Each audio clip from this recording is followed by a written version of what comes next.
birch bark roof is a traditional method of roofing found in Finland and Norway, and it was the prevailing roof type in Finland up until the latter half of the 19th century.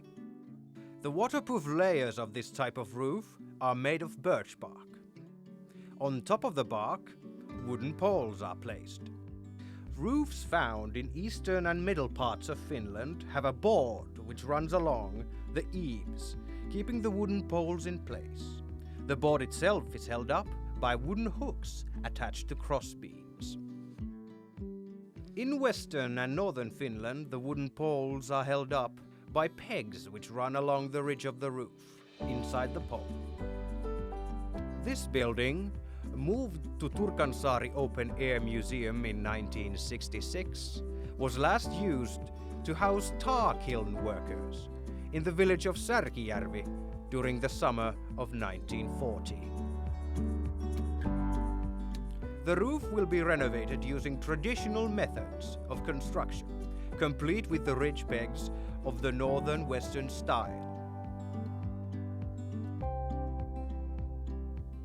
Work on the roof began with dismantling the original roof and documenting its methods of construction.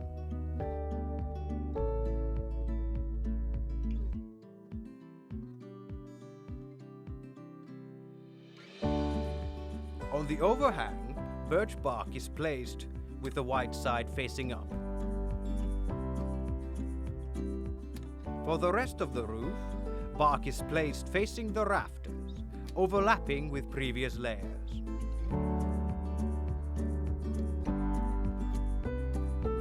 Birch bark is laid at a half to a full meter at a time, after which wooden poles are placed on top of it.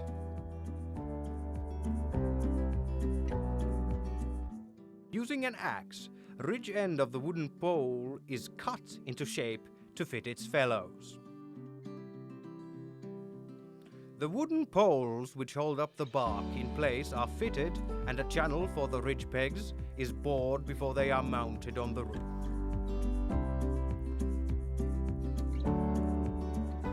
To make sure the roof stays in place, the poles on the both ends are attached together with pegs, similar to ones on the roof ridge. Over time, bark placed on a barge board will curl up, forming an escape channel for rainwater.